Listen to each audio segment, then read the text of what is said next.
That's right, ladies and gentlemen. It is time once again for another Boom Back Breakfast right here on the Remix Morning Show. And y'all tune in to Black Power Media. And I go by the name of the Ear Doctor. And our host for the day, we got Dr. Jared Ball and no other than Burn It Down, Kim Brown. And Kim is already burning it down at 100, ready to go this morning. She's riled up. Word. Good morning, everybody. Good to see you. Greetings. Hey, man, welcome. Mercury's in retrograde, man. Anything goes. Everything's on the table.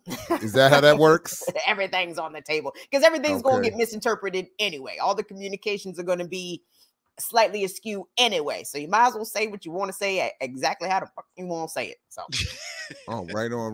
Well. But what up, Kalonji in the building? No other than Kalonji Jagger. Hey, you got your tardy slip. Oh man, look here, man. I left it in my locker, and my dog ate it, and all that good stuff. Was knocking out the hall monitor. Somebody said, "Where's your hall pass?" He was like, "Right here." Right here. Nah, I mean, here. You know what I mean? Another one right here. Exactly. Twofer. Kim, real quick, see forgive my bifocal problems. I see on your left shoulder who that is. Who's on the right shoulder? Who's behind your right shoulder? What album cover is that right there? When you say my right, your right, yeah. That would be Incubus. Incubus. That is Make Yourself. Their seminal release. Incubus is one of my favorite rock bands of all time. Incubus is also 3/5 non-white. Let me just shout out Incubus for that. Wow. And their bassist, Ben Kinney, used to play bass for the Roots, and then Ben segued over to Incubus because Ben is a great musician. Wonderful band, by the way. I cannot say enough good things about Incubus. Wow, putting us on right there. Incubus. I'm gonna check them out. The eclectic one. I did not know. I don't think any of that. I just knew I didn't recognize the album cover. I was like, there it is. All right. Thank you very much. Rock out, y'all. Thank you for asking.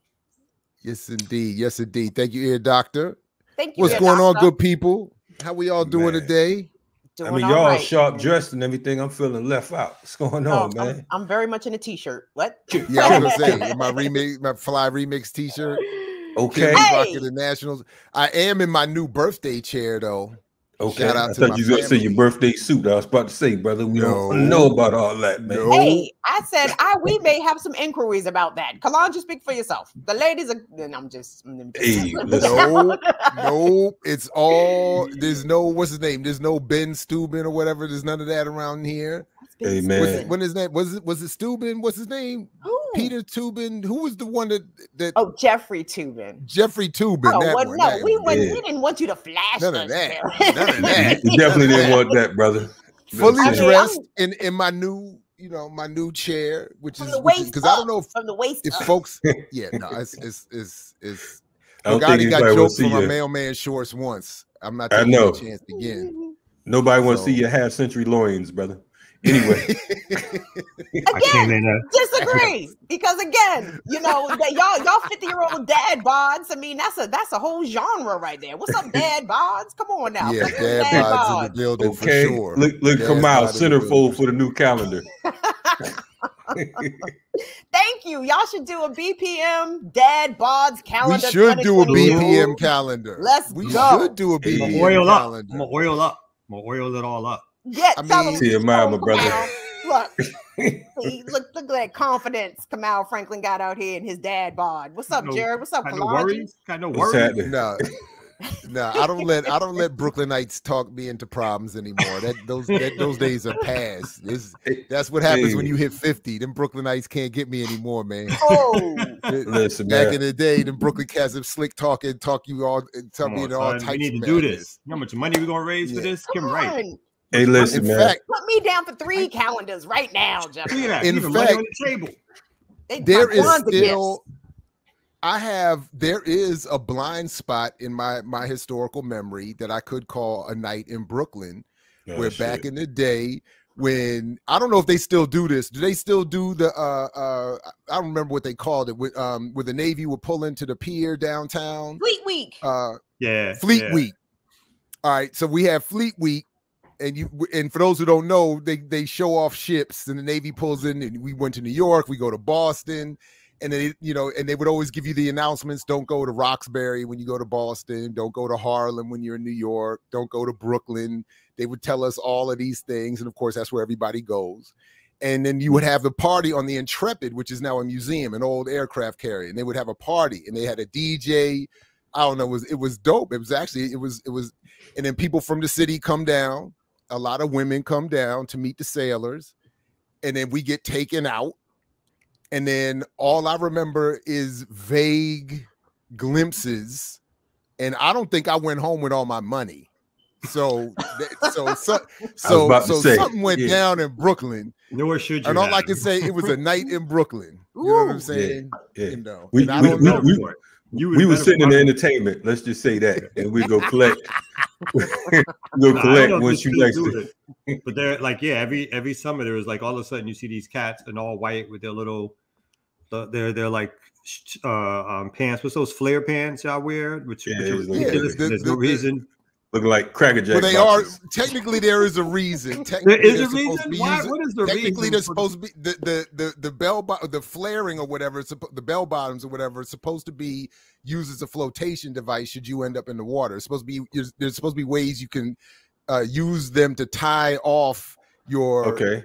They used to teach us something like this. I don't really remember, but to tie off your pants so that you could survive and float longer. So they're like our fatigue. So like the what do you call them? Not the B-52s, the uniforms. I'm trying to think what are they called?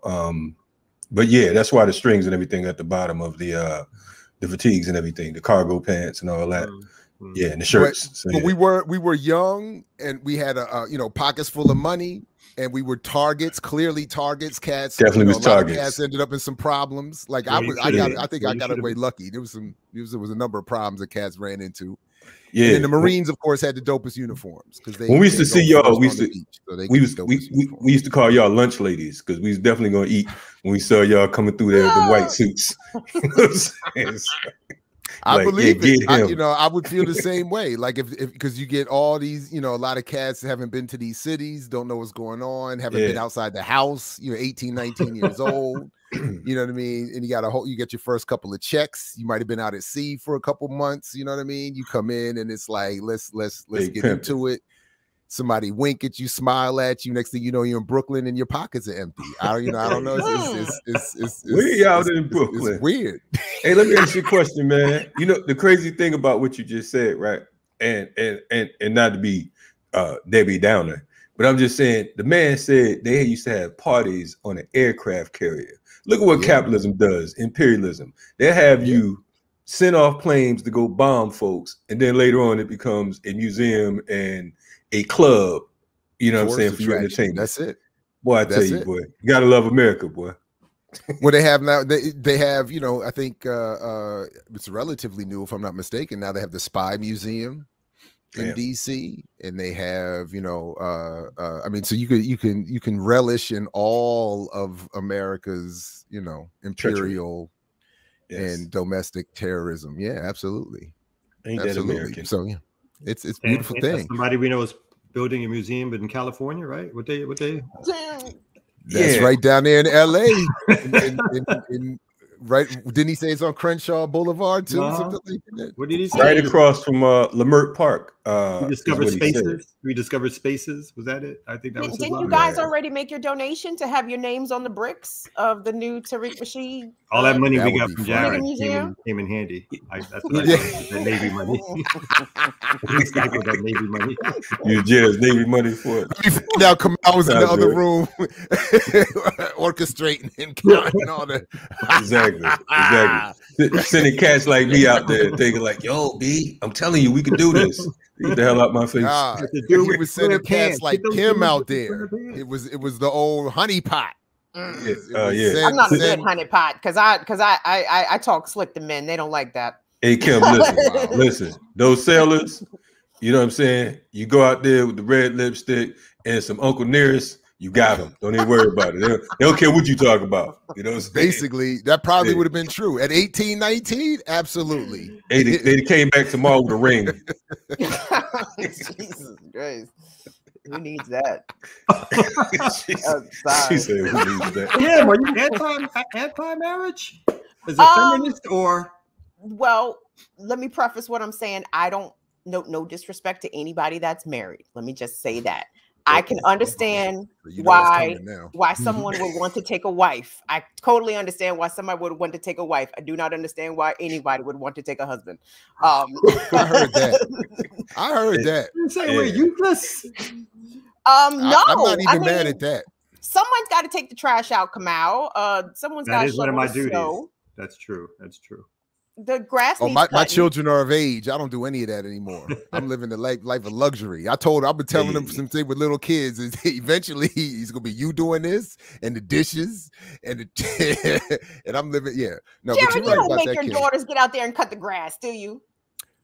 They don't cut the grass yet, but hey, why not? I mean, why not? Why? I never understood that. I never understood that when they tell me something. You don't make your daughters do this. Listen, that's called independence. Don't depend on no man. You can't have it both ways. Either, you know what I'm saying? If I could teach, so it's not. And if I can teach them or encourage that they be taught how to chop down a man, why can't I get them to learn how to chop down a tree or two? You know what I'm saying? Exactly. They can shoot shotguns. I guess. You had to clear the land, man. I don't know. Free the land, clear the land. You got to clear the land to free the land. Free the land, clear the land. Speaking of that, I would feel some kind of way if there was a man in proximity, and yet here I was cutting the grass. Like what? Well, that's different. I mean, about this it is sexist, Kim. What's up with that, man? I'm sorry. Look at that. I have to own that, Jack. Is that Jacqueline? I have to own that, Jacqueline. I'm not the grass cutting type. That's just not me. But you the grass smoking type. Look at that. Draw the line. Hold it. She the grass smoking, but not the grass cutting. That's just ridiculous. Correct. That is correct. And if something ever happens to the nice people that come around and cut my grass, you know what I'm saying? Then I would consider a husband. Like, you know, if there was a reason that someone else could not cut my grass, I might entertain a husband. Well, you know what I like about that in Brooklyn, I never had no grass to cut, right? Because it's all apartments, one way in, one way out. Houses scared me. I was like, how many ways in this bitch? What do you mean, the back door?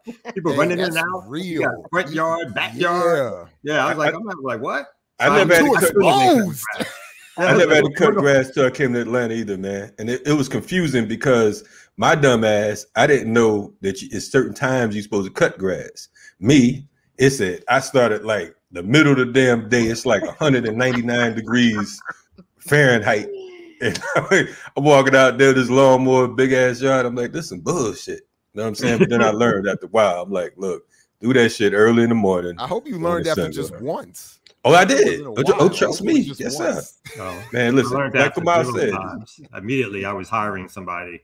Hey, look at him. Some excess income about to be spent because I'm not about to cut no grass. He said immediately. He was hiring somebody. I saw that grass, and the first thing that came to my mind was like, who's doing that? Who's got a lawn care? It's like, again, where you from? Y'all got grass in Ethiopia, don't you? Sweetie, baby lamb. You better get a goat or a mule or some shit. Thank you. See, but that's some creative shit, Kalonji. That's real right there. Yes. In lieu of cutting grass, let's get us a goat. Come home and see a herd of goats out the back. Hey, I don't think that's gonna work in suburban USA. Hey, but in Atlanta, if you have goats, you don't have to pay the water bill. You know what I mean? Right. Yeah. So because of the fact that no more in Atlanta proper, can you have goats anymore? Yes. I feel like I just pay the water bill. There's several different places. I'm giving Kamal an idea. We about to have goats all up and down, all behind the community house and shit. Like, about my house. Well, I don't know about no goats at your house. Come on, I mean, it's not going to really work. You know what I'm saying? There's an HOA. There's an HOA here. Yeah, they're gonna be like, look. I mean, thankfully, I wouldn't want that as your neighbor either. Like, let's like that's what I'm saying. Like, everybody, slow down. Let's listen. I moved to my uncle's house. Get a lawnmower and get it over. Let's hire some folks. Let's do what we got to do. Whatever, you know what I mean. I moved to my uncle's house, right, in South Carolina. So I didn't know he had animals in the back. I would hear the chickens and shit, but I didn't ever go in the back. So after about a week, I go in the back, smoke me a spliff. You know what I mean? And as soon as I open the door, it's chickens all on top of the damn clothesline. And this motherfucker had 2 goats just running back in the back. I'm like, God damn, what the hell is going on? So eventually the goats would start breaking loose and shit. So I work third shift. I get a call in the middle of the damn day, tired as hell. The neighbor talking about, yo, goat outside. Yo, goat now I'm scared. I say, I ain't got no fucking goat. But but I used to be scared as hell of goats just running around. I'm like, man, I'm from the hood. I mean, you know what I'm saying? I see curry goat, but not no damn real goats running around. So it was bigger than the chicken. I don't want it around. Bigger than the pigeon, I should say. I don't want it around. That's how I feel. I don't want it around. Bigger than pigeons. Speaking of bigger than a pigeon and hired guns, we got the ear doctor hanging out with some legends. It looks like. I knew that was gonna be a segue. I knew that was a segue. That was a good segue, Jared. Segue. That was a 50-year-old segue. Hey, why somebody in the chat said Kim Brown looked like Freddie from a Different World when she stopped fucking with that dread and got with Ron and got a corporate job. Wow. Oh shit! Shahrazad. Oh my God, my king. So you sold out once you got your job. What's up with that? I remember that. Matter of fact, I hired somebody. Somebody got cut this grass. And the ear doctor looked like the dread cut his dreads. But anyway. Oh no, you look like Razad. Talking Shut about. Wow. That was cool. Hey, man. yo, we gonna go to a quick moment in hip hop history. So you see, we got the God, got my brother right there. And we got Eric B in the back, so that's who we're gonna talk about real quick. So let's get to it. Right on. Let's go. The Remix in the building.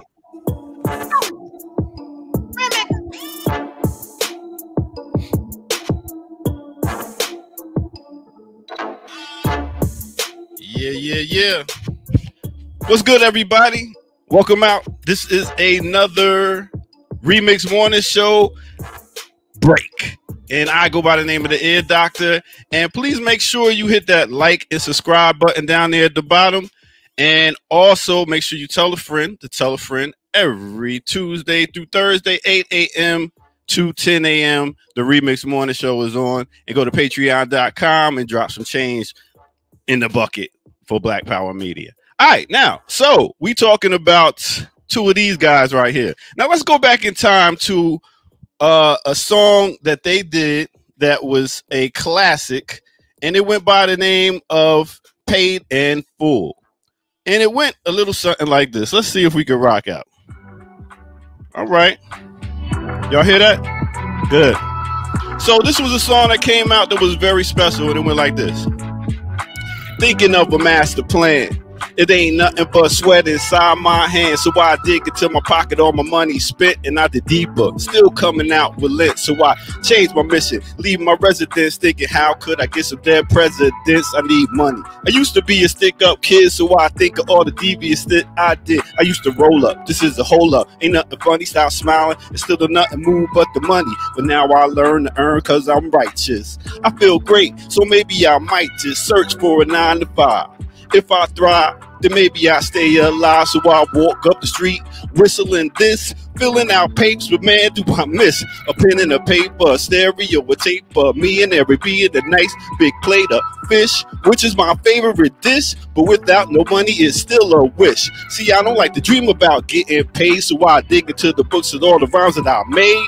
And now the test, see if I got pulled, hit the studio, cause I'm paid in full. That's right. That's what it was. And we got to talk about my man, Rakim, also known as William Michael Griffin Jr.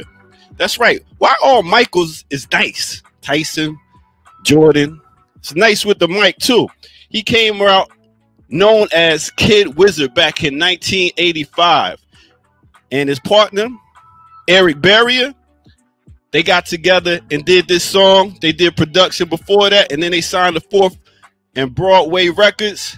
And July 7th, 1987, they dropped Paid in Full. And it was over. That's when Rakim got with the Nation of Gods and Earth and changed his name to Rakim Allah from Kid Wizard. And that's a little bit of history on these two right here. Thank y'all, Eric B and Rakim, for giving us what y'all gave us. So let's take it back to the Remix Morning Show. You know how we do. Ha!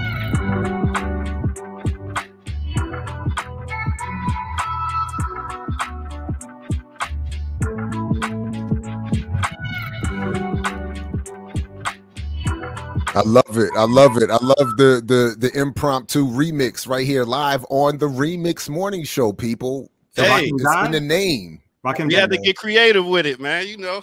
Well done. Well done. It was like karaoke at the VFW club. Stop it, Kamal. What you say, Stop it, Kamal. Oh, no, I was Somebody asking if stop Rakim was Kamal. Wow. Stop Kamal. I just second. My bad. I didn't know. Man, that Listen, was good, but Air Doctor. real quick. You did jack up some bad, words, quick. though. What up? No, he didn't. Oh, wow, I thought he spit Kalonji, it clean. damn. He spit it You did clean. good. Damn, Kalonji. Oh, we got a getting hater. picky We on got a it. hater. We got a hater in the building. Good job. I mean, Kalonji, whenever you want to battle me in any of these, we can do it. You know what I'm saying? What? Not A long. remix versus. What Hey, you gonna do, man? We can I make it come happen. from the school of battle rap, baby. So let's get it. Okay, well, let's do it. Right here live. Wow. I'm going to tell you what's today? September 29th? What day you want to do that? Smidak. September 29th. Bro, it don't matter with me, bro. Okay. Because you know Right the now, last let's do it freestyle right you now. did was a Right now. written. Okay, let's do it right now. Ear Doctor, you do a quick verse. You got like 30 seconds. Oh, no, it's your turn. Come out to do the freestyle. Nah. Right My We man was ain't gonna hot. do it right now. We ain't gonna do it right okay. now. He ain't got no writtens. Oh, who? Wow. Damn, Ear Doctor. Oh, my I bad. air this dude out right here on live. Oh, Listen, that sounds like a challenge. hey, challenge. Okay, But nah, all we right. gonna get to it. But Okay, cool. real quick, Ruth Brown was his aunt. She was a jazz musician, and Yes. Rakim was known for creating flow. So he used the jazz pieces from Miles Davis, John Coltrane to understand flow and how instruments work in music, and use that in his rhyme style. So he was the one that created flow. But real No quick, doubt. before you leave, two things. One, I have to admit that all those years coming up, I did not know that he was beefing with Big Daddy Kane. I was very late to that. I didn't know that until way late. And then the other question, and the question I have though, is what happened between him and Eric B? What happened between Rakim and Eric B? Oh, that's What, right. do you know what's going on? It was a more a difference of trajectory of where they was headed, and Rakim wasn't really feeling the beats and the types of stuff Eric B was trying to do. So he's like, nah, I'm good, and started doing his solo stuff. But besides that, too, Both their careers are over after that. Folks don't know before No. Rakim, he was actually going to have Granddaddy IU. Granddaddy IU was supposed to came through to audition, and Granddaddy IU fronted, and he ended up getting with Rakim as far as Eric B. So Oh wow. You got lucky. that could have changed things too. Yeah, I'm glad that didn't happen. Not for the better. Yeah.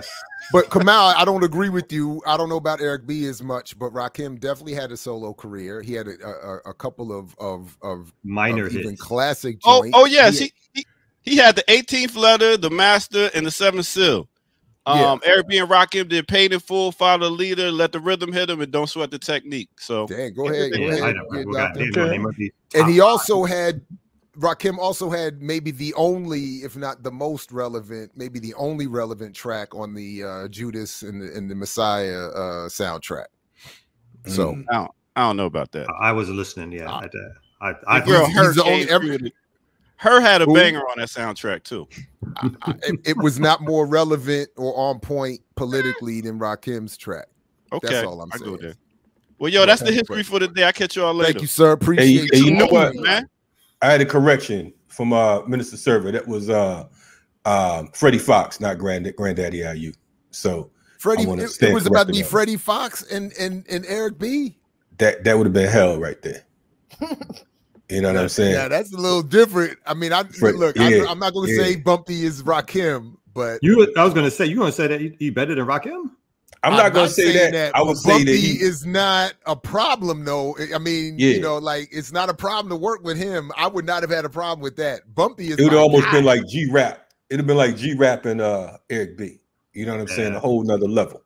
You know what I mean? Well, On some I gangster. don't know what else he would have written, but Eric didn't. Rakim wrote all them songs, right? He wrote all those lyrics. So it's not like those same songs would have came out. Nah, but Freddie Yeah, Fox okay. got some It's something bangers. though, different. man. Yeah, Yeah, it there would have been some different, nice alright. ones. Yeah. Yeah, it'd have been Yeah. different. I'm glad Anyway. it didn't happen, but you know. Anyway, Ear Dr. Hyde talking about battling me. Let's go to the news today. That's what we need to do. You know what I'm saying? Spin that Wait, glow. take that off.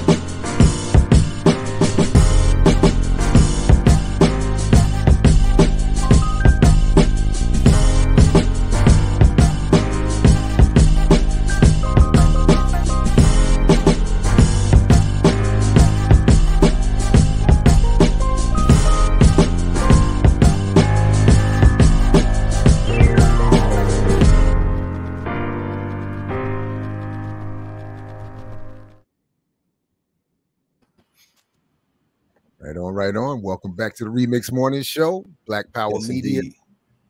Getting into some news.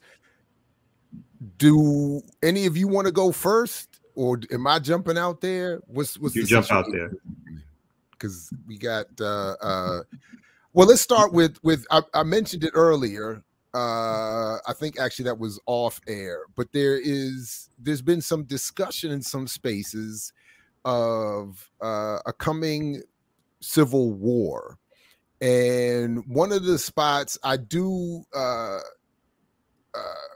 on in terms of YouTube shows, check out this show from Matt Taibbi and Katie Halper, which I think is pretty interesting. And I'm forgetting who this guy is, and they didn't tell us, but so forgive me for not having that part. I thought it was going to be right there in the description, but he says something.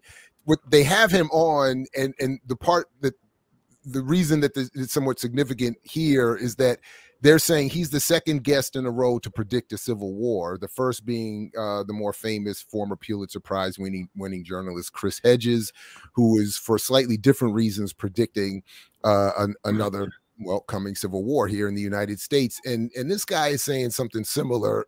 So I just want to play a quick segment of this real quick. Peril the 10,000 foot view of this entire thing, which is that you have got a significant part of the American population that is married to the idea of white rage, white genocide, white grievance, and white replacement. I mean, to my mind, that's at the basis of all of this nonsense.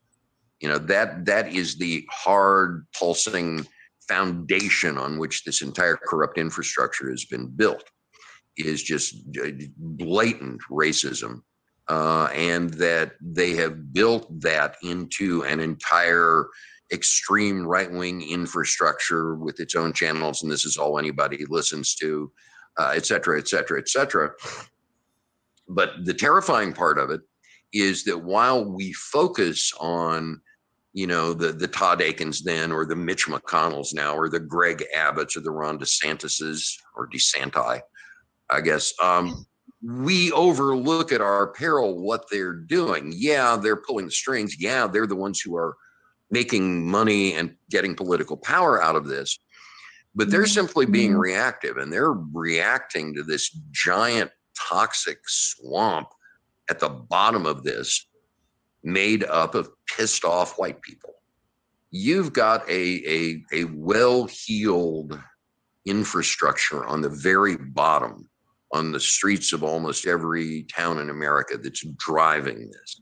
And that's why I am not terribly optimistic about the survival of the United States as a going concern in the long run. That if it was just corrupt leadership, we could eventually get over that hump. But you're dealing with a corrupt mindset. Mm-hmm. And that's just and essentially, I forgot to set it up properly. Forgive me again for that. But part of the setup was that they were talking about the separated media environment, where at one point there was a time in this country's history where there was a sort of national news that even if you didn't agree with it, everybody had to respond to. Now there isn't that anymore. Nobody's paying attention to mainstream corporate American media. And everybody's in there. And that was actually one of the pieces I always thought was underrepresented in the argument as to why Trump won the last election, that there was this right-wing alternative media environment that most people don't pay attention to. And because we are often isolated in our own media silos, we're not even paying attention to what exists, certainly 2 or 3 political steps beyond our own boundaries. So we might hear a little bit of some conservative, liberal, white American discussion, but we don't really hear the real right wing that's underneath all of that he's saying is driving the ever more rightward Republican conservative leadership that's going to push the country to Kim's happy ending. But the question, I mean, I wanted to add on because I mean, I individually, I think I've been saying that since Obama's second term, right? That there is a looming civil war, the demographic shifts that have been happening, obviously over the last 40 years, the wage stagnation, who gets blamed for that. And I think you're right, like post-Obama, it wasn't like it was the corrupt leadership, which already had a form of racism that it used, but it used a certain undercover racism that it thought it could get away from. It was the bubbling up from the bottom of the sort of crazy whites who are the critical mass, right? Particularly even the majority of whites. So it's us who may not know, it's not like many people don't know. Many people do know about the undercover right-wing stuff because they listen to it. Mainstream media tries to ignore it and play it off because part of it, their job is to hold it together as long as possible, right? The centrists want to hold it together as long as possible because they got the money and the resources. But I agree. I think there's this bubbling up of this, like these right-wing forces who have been a part of, I don't want to use the word infiltrated because they helped start it, right? So they've been a part of the military apparatus, the police apparatus. They have their own guns and so forth. If anything, it's folks on the left, whether or not that's the black left or white left, who are very unprepared for anything beyond sort of rhetorical responses and policy responses to what potentially can be coming down the pike. And I don't think it's coming down like, over the next 3 to 5 years, but I think it's that continuing lurching forward towards that, right? Kamala Harris is going to probably run for president. Whether I don't think her policies are garbage or not, they see that as some threat, right? They see that kind of stuff as a threat, right? I see it as a threat also. But for different reasons, right? They really like her. They think she's a socialist. So and that's crazy. And that's mixed in because of her, because she's half black and half Indian, whatever like that. So for them, all that thrown in there, they feel like they're quote unquote losing the country they rightfully stole, right? And they can't have it back. So I agree with that assessment. I think it's a 20 to 30 year time span where there's going to be more guns in the street, more killings, more challenging of state apparatus by right-wing forces, more jury trials in which they are not convicted, which gives them even more sort of, no pun intended, ammunition for their cause to win in these trials. And I think that stuff is bubbling not only underneath, but right on the surface, right? So, yeah. Civil war is inevitable. I mean, just based on, America being a powder keg. But I don't think 20, 30 years. I'm thinking more like 5 to 7. And I'm saying that because of the fact that so many things, we're at like warp speed right now. You know what I'm saying? It's not like back in the days where, things took time, so on and so forth. There's so many different variables in it. The only concern with me that I have with us is the lack of preparedness because of the fact, partially due to the fact that we are being sidetracked by a bunch of bullshit. You know what I'm saying? The right wing forces are feeding us all types of nonsensical issues, and we're spending times arguing with each other and debating on dumb shit while these motherfuckers are still getting prepped up. You know what I mean? So meanwhile, living in Georgia, going to the range, going to the woods, so on and so forth, we see these white boys and little white girls out there training regular. You know what I'm saying? It's not like, it's different when you watch YouTube and folks are talking, oh, they got little girls out there training. It's different from you standing next to one of these little motherfuckers and seeing how they're shooting and what they're shooting and so on and so forth, and them asking you where you learn how to shoot. You understand what I'm saying? So the thing is, it's gonna be, it's going down the pike. And one thing I noticed, my car broke down one day, and this white boy I said something. I had a fatigue jacket on, and he was like, "Oh, you was in the military? I'm part of the 3 percenters and so on and so forth, and we're brothers and this." And I'm just playing it off like, motherfucker, I just want my car fixed. We're on this dark ass side of the street. You know what I mean? You here? Let's get this thing on. So he's like, yeah, if it go down, you got all these people talking this shit. I got my weapons. I got my, you know what I'm saying? And they're open. A lot of these white boys and women here in Georgia, they respect the gun more than they respect anything else. You know what I mean? So if they see you serious about your shit, they have a little more respect for you than you just marching up and down, showcasing and broadcasting what the fuck you have on the city street. You know what I mean? So again, I'm more concerned with us getting caught up in the sidetracking of the slave. We arguing about insignificant shit that's really not going to matter when those bullets start flying and those blades start searing. I'm curious, like what this looks like, because obviously it's some iteration of the events that happened on January 6th, right? Like, because they are determined to attack the halls of power and even trying to enact their own justice on those who they think, are steering the country in the wrong direction. Like, again, when the motherfuckers went to the Capitol and was talking about hang Mike Pence. And I'm like, yo, maybe we should hear these people out, yo. Like, they got some good ideas. Like, I'm just fucking around. But I'm just saying, like, you know, like, it's weird because I feel as though we have common enemies. Like, they look at Congress and the president as their enemy. Me too. And I feel very similarly. Now, I know we could never be allies or on the same side just because they inherently look at us as being inferior and not even human. So there's no real allegiance or alliance there. But like, I absolutely don't discount their ability to come attack our communities. After all, their forefathers and foremothers were experts at attacking our communities unprovoked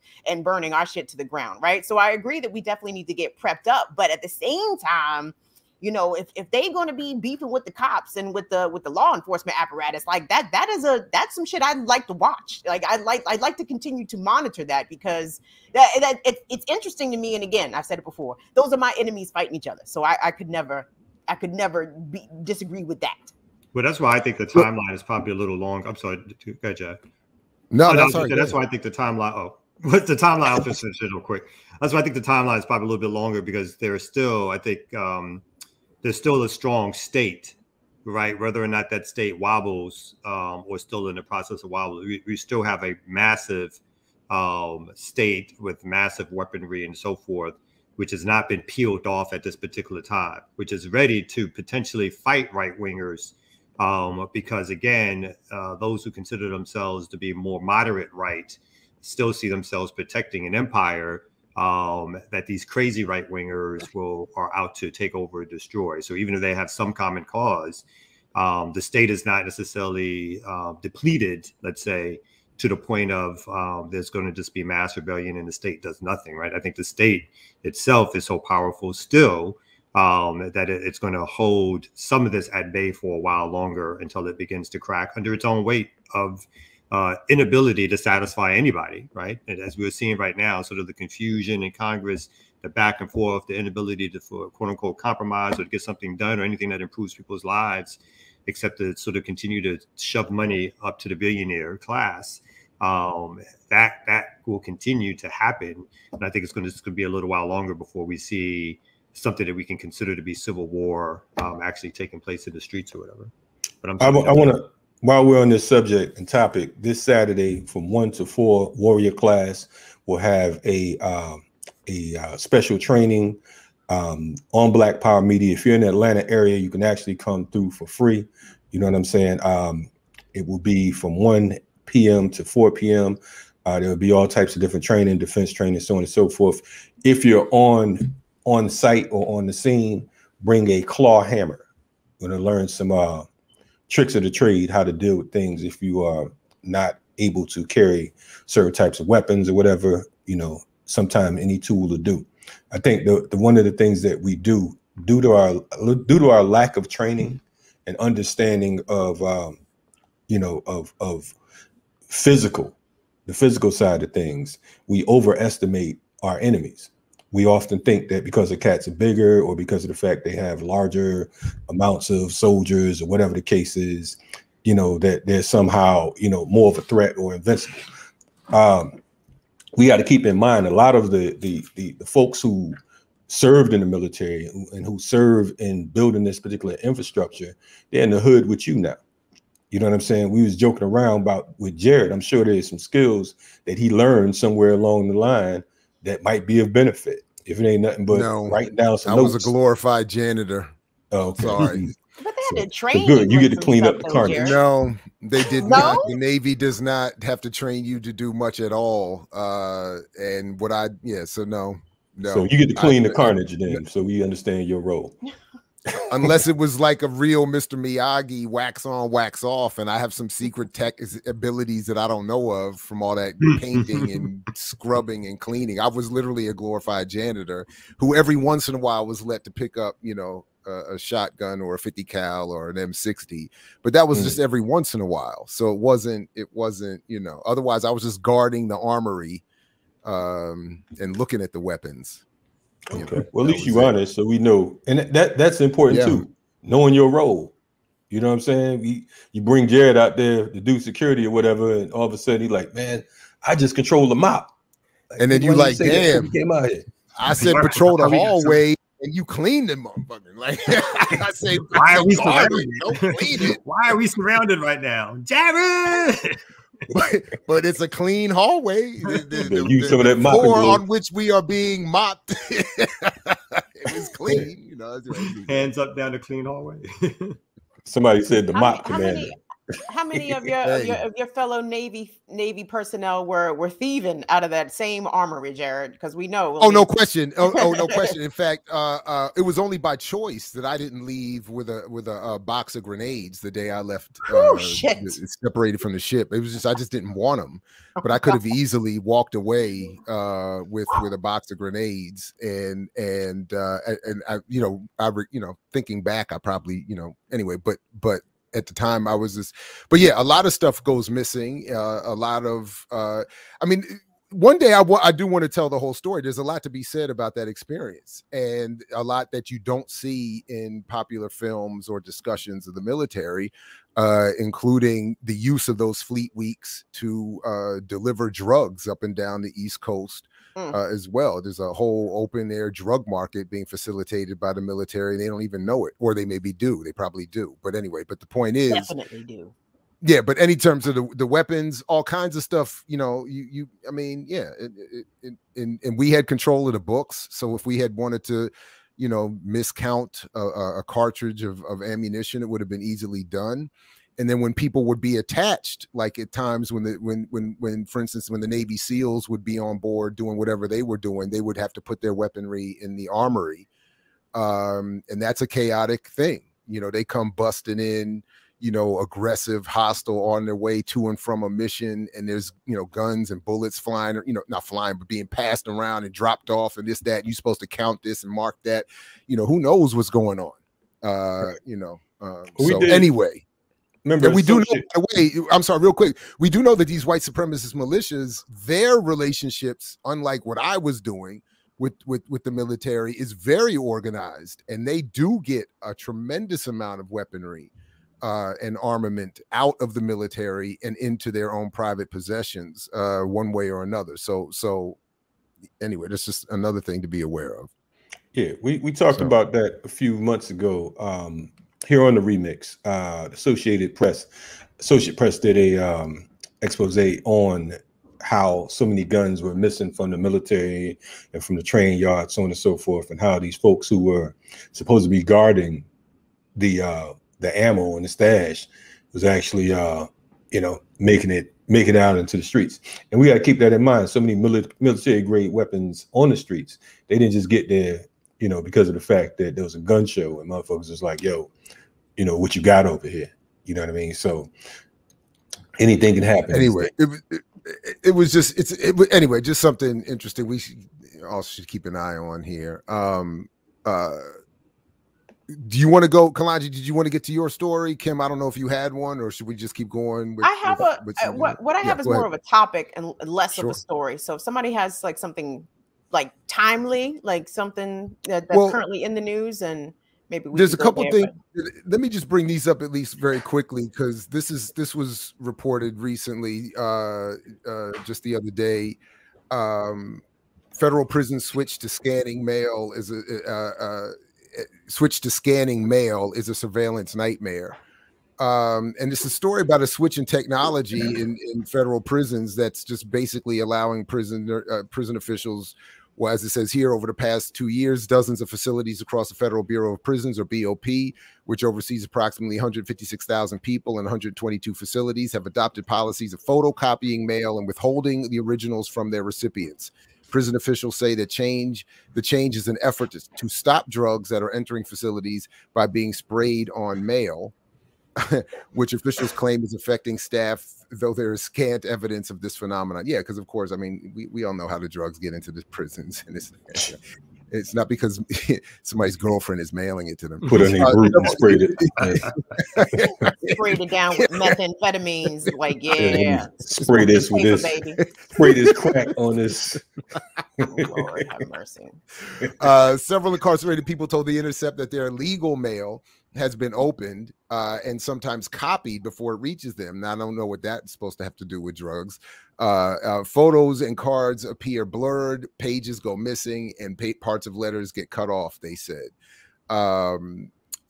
Anyway, so that was I think that's all I had from this. It's a pretty interesting story where you just get more details from those being affected as to how their mail, including their legal documents in exchange, are being photocopied and tampered with by federal prison officials. So it's not enough that folks are in there being locked down. It ties in nicely to the last part of the conversation we had, where it's a surveillance state, but only some people are being surveilled, right?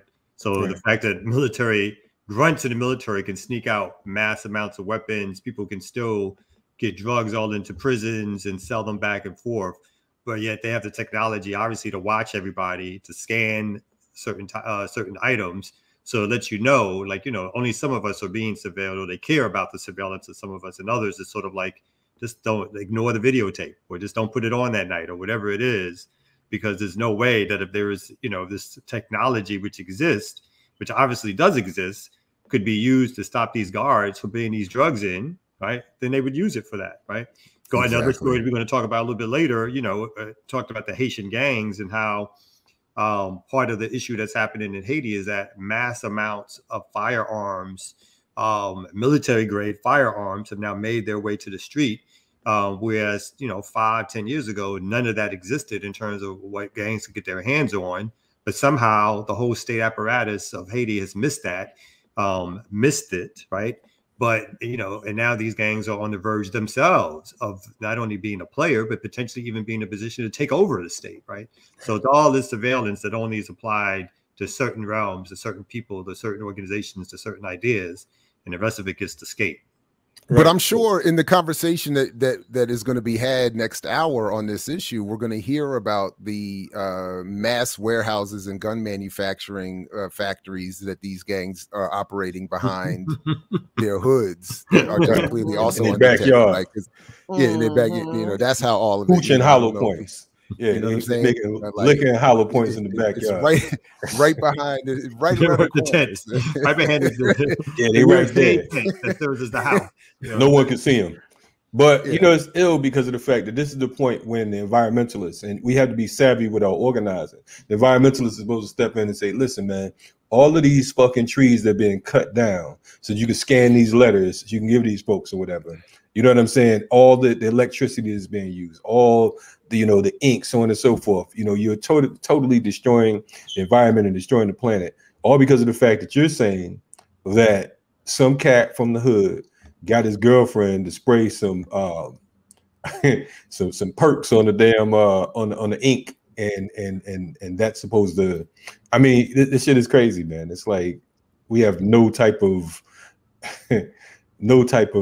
defense against the bullshit, man. It's like, no, again, I mean, that's the point. Like the people who are themselves incarcerated and they're mostly under-resourced or unresourced family and friends, they're the ones circumventing this multi-billion-dollar industry. You know what I mean? It's like they're the ones. It's like, I mean, it's ridiculous. Totally, keep quoting John Judge, man. You cannot have organized crime without organized police, and it's.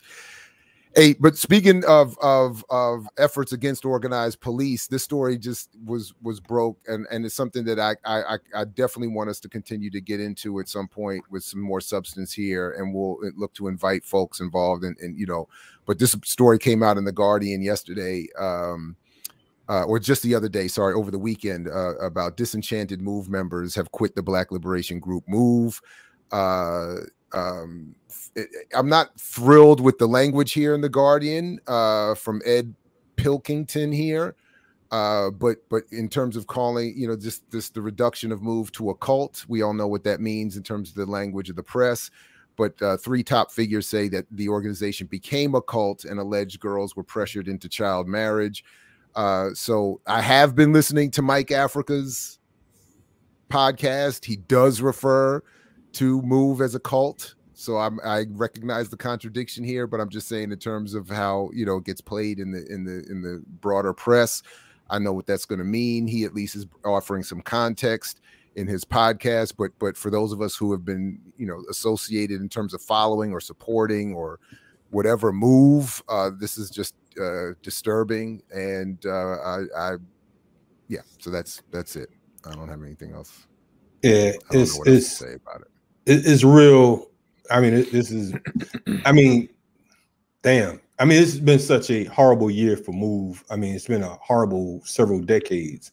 But, the situation with the whole, the museum and the university with the bodies, and then Consuelo Africa transitioning. Matter of fact, Chuck Africa's memorial is this Sunday, I believe. If you all out in Philly or whatever, definitely check that out. And this here, man, it's like, it's sad. So, my heart goes out to folks like Pam and Ramona and Mike Jr. I actually texted Mike last night. Hopefully we can get him on relatively soon. I mean, it's hard because of the fact that it's shit like this that really, stagnates our quote unquote movement, because of the fact that we're busy dealing with so many different issues and so many different types of bullshit. So hopefully there's justice, and there's a way that they can handle it internally and do whatever they need to do to to forward this movement as a whole. Yeah, and I know certainly for me, selfishly, my interest in wanting us to discuss it more is on some level in my own mind, it may be only there to offer not only support, but to offer some context to the way I know this story is being carried and will be carried, even in some of our own circles, right. where as I think you point out, or as we all try to point out, that while many may want to focus on some of the more salacious and what for some is new news or stories, that for instance, Philadelphia, the state didn't drop bombs on them because of these allegations, because of what are internal flaws in that organization. Any more than they would have supported the assassination of Dr. King or Malcolm X because of whatever has been alleged about their private lives or internal contradictions. So for me, that would be the I don't know, my immediate interest, at least selfishly, in wanting to offer up some discussion, because I don't already like how it seems to be like, why is the Guardian, whether if it's not the museum theft of bones, when does the Guardian write about Move? Or when do they make reference to, were they covering the decades of incarceration of all these folks? Were they covering the injustices of, so I mean, so now we're going to get all of this discussion of Move, but only in this context. And that's what's concerning. In addition to that, I think and we also have to be worried, like, obviously those are two separate issues that are happening. There's the advantage that the state will take and apparatuses will take to help destroy Move, but there is the issue that is happening within Move, that is Absolutely. The issue of whether we want to call it sexual assault, rape, whether or not you want to call it forced marriage, but it's the same thing. And again, I don't have any details about what's happening in terms of the organization, but it is not akin to the same accusations and now conviction that R. Kelly had, right, of underage women being with grown men. And if that proves to be the case, then there has to be a reckoning, at least with the individuals in Move who may or who are alleged to have done this, right? And whether or not that organization survives, I have no idea. And so again, I'm not suggesting that I have any information whatsoever on what's happening, but I think that the two issues, of course, are what's going to be done to further villainize this organization and backtrack on whatever sort of their role in whatever liberation movement we may have. But also there's the very real issue of how do we use the moment to even think about organizational structures, what happens internally, what do we do to battle against it, how do we set up structures to make sure this stuff doesn't happen, and then how do you deal with it? if it does happen, right? So I think those are some real issues that, like, I'm supposing MOVE is struggling with, hopefully. Agreed. And Mike raises a lot of sort of general abuses of power, even that are not, you know, among the more, again, salacious or horrific, but just general. I mean, he to the extent that his version is correct, I mean, there is just a lot that I hope that they can overcome, or that we as a more broader struggle can learn from. But anyway, you raised a good point. It's wild that all this came out too right after the film. We had Mike on Renegade Coach. What was that? Early this year, come out? What was it? Mm-hmm. Yeah, I think it was earlier, like March or something earlier this year. Yeah. So you just get the HBO film, and like all of this shit is just like seemingly all of a sudden. And of course, it's been brewing, but it's just kind of wild that, you know, the name was thrust out a little bit further. You know what I'm saying, through HBO and whatnot, and now all of a sudden it's being thrust out in a different way. So definitely, our support to, like I said, to Mike and his family. I salute him because of the fact that he's a young brother who literally was born behind the walls. You know what I'm saying? Who's literally was born inside of a cell. You know what I mean? And whenever I went to Philly, I'd always see Mike, and he's been consistent. You know what I'm saying? Pam and Ramona, they've been consistent. So again, sometimes, man, you know, we have to I look at it like religion. You know what I mean? You have people within the religion who may be corrupt or foul or whatever the situation is, but you know, that doesn't it doesn't mean that all of the adherents are the same way. So, you know, definitely let's make sure we don't get, again, sidetracked by these particular issues, and we remember the work that that those who are sincere are doing. And let us remind you to definitely get behind Mumia, because when you talk about MOVE, we have to remember that Mumia Abu Jamal is still on lock, and he's still going through his medical issues or whatever. So we're grateful that the MOVE 9 made it out, but it's still time that we work towards freeing Mumia and all political prisoners. So keep that in mind. Well, speaking of being back on the block with what looks like his boom box, we want to see Mumia back on his block one day for sure, and all the others. But it looks like Ear Doctor's already there waiting for him. So let's check that out. Yeah. So we pretty much doing some hip hop karaoke today, but I gotta let my people in the chat room and listening know that the reason why we stopped doing the sample set, playing all the other music, is because the record companies was coming after us like, yo, we need some of that money. So the money that we're using to build up this platform will be going to them. So we got to do our hip hop, R&B, reggae karaoke. But y'all still get the point, because it's about the history lesson, about y'all in your car, wherever y'all at, having fun and singing along. So, you know, we just give that to y'all. I just wanted to put that out there. And Hiram and Minister Server, y'all could get smoke on his microphone too. Oh, wow. Stay out the chat. Hey, they want it. Let's get it. Let's go, Doctors in the chat, beware. Remix.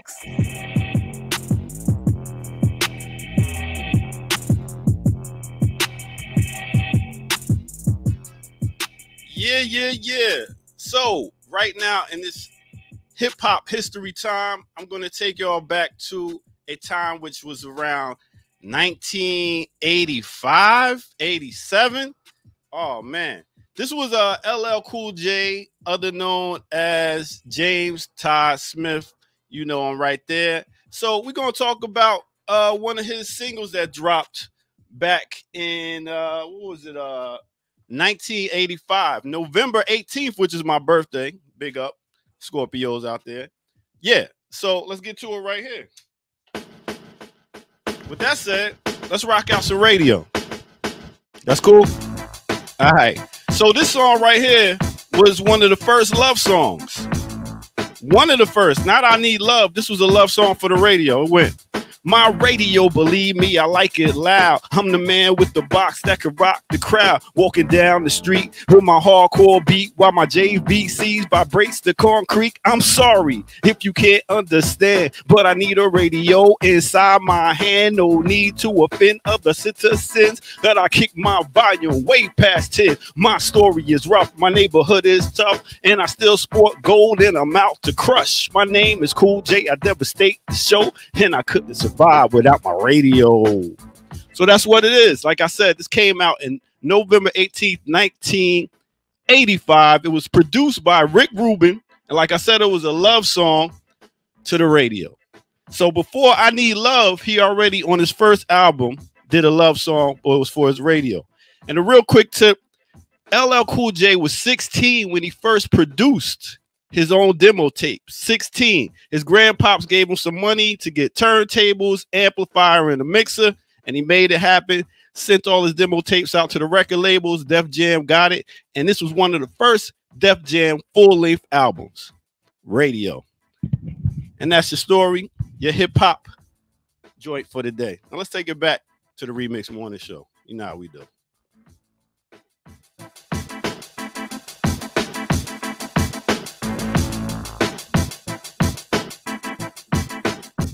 I still think LL owes me $14.99 for the 14 Shots to the Dome CD that I paid full price for when it came out back in the day. That joint was... Oh, word, Minister? Bite your style. I gave you your style. LL is top 20. I don't know why he's not. Anytime somebody got to tell you that they go, you know they're not the GOAT. So let's start there. But wait. Definitely underrated, right? But he's not top 10.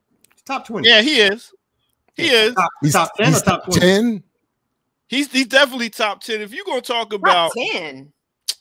I'm with Kamal. Top 20. Come on. We talking about longevity. We talking about lyrics for men and women. We talking about mic control, being able to rock a crowd. We talking about mass appeal. We talking about longevity. Come on. Top 45. Yeah, there's something maybe about that. I would go with that. Top 45. You got top 45. Now I might say that the album might be like top 20. You know what I'm saying? Just on some classic shit. But top 10, top 20, get up out of here. I think it's acting rappers. I would say top 10. Nah. Oh wow. We not making those sort of designations. Hey, and you know what? If it was the verses, the best person to go against LL will be Drake. Because can't nobody else touch LL when it comes to hits and stuff like that. I know LL has a lot. It's true. LL has a lot of hits. Who go against LL? He's got a lot of hits. LL was a battle rapper, if I'm not mistaken. That's right. LL's got skills. Yes. But there's something about him that just keeps him out the top. Well, he's a fucking Republican. Let's start. Wait. We're not bringing that into the music. Yeah, we have to bring that. No, that's where Kamal was having problems wrapping his arms around LL's because his politics are garbage. Yo, this dude got a record with Brad Paisley talking about if you forgive my do-rag, I'll forgive your Confederate flag. All about that. Yeah. He talked about. I forgot about that. You give up my. You for me. He's out my top 45. Yeah, you overlook my gold chains. We'll forget about these iron chains. These slave chains. Shit. Get the fuck out of here. Get the fuck out of here. Fuck LL. Yo, wild. Yo, you know. Fuck him and his Kango. That was a quick turn. Why is he not in the top 5 to fuck LL? That was a quick. Exactly. Man, disrespectful, Kalanji, man. Come on, man. No, he's not. I have to agree with Kalanji. I mean, who's gonna disagree with me on that, man? Stuff. We talking music right now. Listen, man. So if that's the case, That was the song. I mean, man, it is that we talking music. All right, you're right on that one. I'm just saying though, man. Anyway, big up to James Todd Smith, who did his thing in hip hop history and culture and still doing it with Rock the Bell Radios, working on with the museum and everything, keeping stuff intact. He is hip hop. Let's say that. I would agree with that. I agree with that. Yeah, he's hip hop. Young LL. He's trash. I mean, he was almost like Prodigy, like not Prodigy the rapper, but a rapping prodigy. Definitely. For him to be so gifted at such a young age Yeah. and have all the confidence and the swagger and the bravado. I mean, I'm Bad is one of my favorite rap songs, really, of all time. Speaking of, everybody in the comment Rock the section, if you bell. could list one of your favorite LL songs. That's all I ask. Not really. radio. Not That's bad. gonna be up there for me. Disrespectful. Which And one? Mama But said the Knock Jingling You Out. Baby. Jingling Baby, Rock the Bells. He was even dancing in that joint. Hell yeah. That's what I Jingling mean. Baby might be my favorite, actually. Now that I think. I about mean, it. you know, like I said, he had He's like a pop wonder. Like he was like other than Run DMC, he was like a hip hop pop wonder. Like he was starting that crossover thing, and everybody still banged to his song. So, but there's something that keeps him. You're right. From, like looking at him like somehow some serious kind of rapper. Because he's never like a go-to. go-to. There's never like I'm never like I gotta hear some LL on the way to the gym, or I gotta hear LL at the party. You're like, oh, that was a banger. Yeah, right. That's right. Right. Exactly. Right. And I gotta agree with Kamal on that. It's rare when I agree with Kamal on hip hop. Rock the Bells? Rock the Bells ain't the party? Man, I'm out of it. Thank you. But I'm saying when I'm at it's just really not one of the song. songs. Sorry, Kim, go ahead. No, I'm saying Rock the Bells. I mean, you put Rock the Bells on in a party, people are just going to stop and stand around and look at it. Like, come back on, doctor. Come back on. It's a banger. But no, but I'm talking about was a banger. Like, but when you're in the car on the way to the party, that's not what you pull up. And when you get to when you go to the DJ to get your request list on, LL's not on it. You never say LL. Well, let me get such and such got a big old butt. You know what I mean? Like, come on, man. But when it doing it well. You know what? I heard that song. I mean, you making a request for that? As a DJ, you get that request? Yeah. Strip club? Yeah, Magic City. From women my age. From women, not from you, but from women, yes. From women. That big old butt song did not age well. I heard it the other day on his Rock the Bells radio, and it's talking about I'm cool with you as my girlfriend, but your girl got a big old butt, so I'm leaving you. Tina got a big old butt, so I'm leaving you. I'm like, damn. I was like, I forgot about that. I was like, damn. You said in a plastic bag. That's still probably true today. What are you talking about? There's still a lot of that. When you're a kid. I'm not saying it doesn't happen. I'm saying politically, it's not appropriate to say I'm with you now, but your girl got a big old butt. So look, we're knocking kids out because they're not appropriate, and no one's making the top 10. About to say, yeah, right? To say inappropriate. That's what I'm saying. We're gonna go to the history of all these people. Come on now. We won't be playing no Tina Turner night. Inappropriate. Watch your mouth. Big Daddy Kane has no inappropriate lyrics. You right. Listen. I'm with y'all, but that Brad Paisley put the motherfucking screw top way on inappropriate, it. right? That did it. Yeah, but that was 30 years after he had a career. Even in but in LL's heyday, I think everybody except your doctor's right on this. Everybody knows he's got hits, and at the party, like when Jingling Baby came on, or like even you hit on the radio, you turn that shit up. Yes. Like, no one requests, like no one is like, I'm in the mood. I need to throw some LL in. I don't know anybody who does that. That's like asking to hear Will Smith. Yeah. Not quite. Whoa, you need to relax with that. Now the first album was dope though. My name is Charlie Mack, and I'm the first out the limo. Hey, that was dope. All of that was the girls who wrote Nothing But Trouble. All of that stuff was hot. His first album, yeah. But after that, like, come on, Summertime. Man. I mean, you requesting Summertime. You play Summertime by Will Smith. Yeah, they request that Summertime. Thank you DJ a lot of white parties, though. Yeah, tell them all parties. That Will Smith and DJ Jazzy Jeff and the Fresh Prince have a Halloween song that gets played every Halloween. Oh wow! Jazzy Jeff and the Fresh Prince. Nightmare on Elm Street. Yeah, but that's right. It ain't like the freaks come out at night or Ghetto Boys. This year Halloween fell on the weekend. It ain't like that. You know what I'm saying? Nobody don't care about no Will Smith, and he definitely don't care about no LL. Get out of here if I take your box, man. I'm with you on LL. Took the radio. Thank you. I appreciate it. Most women are. Y'all guys just be hating.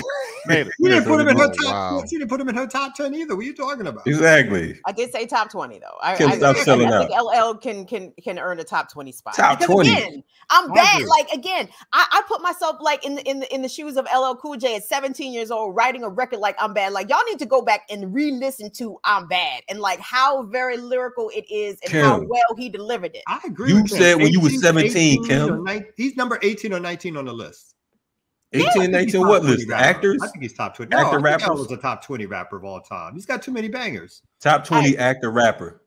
I Now, can't agree. agree with that. They ain't But even let top- me they ain't ask even you all 20. this. But let me ask you all this. Would LL get R. Kelly status treatment in the community? Please, people, you saw the tape. The girl testified she was underage. You're not allowed to do that to a little girl. Ladies and gentlemen of the jury, all that needs to be said is this. Every famous nigga that gets arrested is not Nelson Mandela. Yes, the government conspires to put a lot of innocent black men in jail on fallacious charges. But R. Kelly is not one of those men. Out of suitcases, I went from black guys to rocking black ladies. Now you see me in that all white now if So that's just from my good folks at Comedy Hype down your way in Atlanta, fellas, talking about how the Boondocks predicted what was going to happen with R. Kelly. And you know, people apparently out there protesting even after all this latest news about his by the way, I put the link to our interview with the brother you had on yesterday, Kalanji, whose name is escaping. Exactly. Yeah. Because in their commentary on Comedy Hype, they were getting some of the facts and some of the discussion wrong. So I did let them know you could check out our discussion with one of the lawyers involved if you want some context. Sitting around talking about something got some shit wrong. You don't say. Well, there are two sisters involved in that discussion, just for the record, on Comedy Hype. You know, so but so, and Pierre, we don't really want Pierre any goddamn way. So, anyway, yeah, they were all having, I think I disagreed with everybody on this one in terms of R. Kelly and how he's to be remembered, and like Capone was saying, you know, musically it shouldn't matter, and you know, and you know, even going into the whole thing where apparently even Bill Cosby's somebody a lawyer, somebody in Bill Cosby's camp reported that Cosby said himself that they railroaded R. Kelly. And there's still this discussion that this black man is being there. Well, that's not what I said. Thanks, Bill. Thanks, Bill. Somebody tell Bill have a Coke and a smile. Shut the fuck up. Exactly. Hey, yo, you know it's crazy. I saw Pierre a couple weeks ago. I'm coming out of a spot and he was going in, but I couldn't think of who he was. You know how you get that brain freeze for a second? I'm like, I know this dude from somewhere, and I'm like, oh, this goofy motherfucker. No, you gotta say you thought you was working. You thought you was working with him on the remix, and you was like, I didn't know Jared was back in Atlanta. Oh yeah. Y'all do look alike. No, you needed to. I'm trying to tell you, but I'm trying to be to black liberation what he is to black comedy. So you need to tell him like we need to you know. And we once all you from get the same funny, area, it's gonna work a little bit. Huh? But I don't need to get funny any more than he needs to get radical. I'm just saying, you know, our place in these spaces is very similar. That's all. I want to go back a little bit to the Boondocks thing though, because that was such a classic cartoon moment of like calling folks out for supporting just. And this is years ago. Yeah, this is like it's probably over a decade ago, because I remember that was that whenever that sex tape came out in the trial. Yeah, pornography, gentlemen.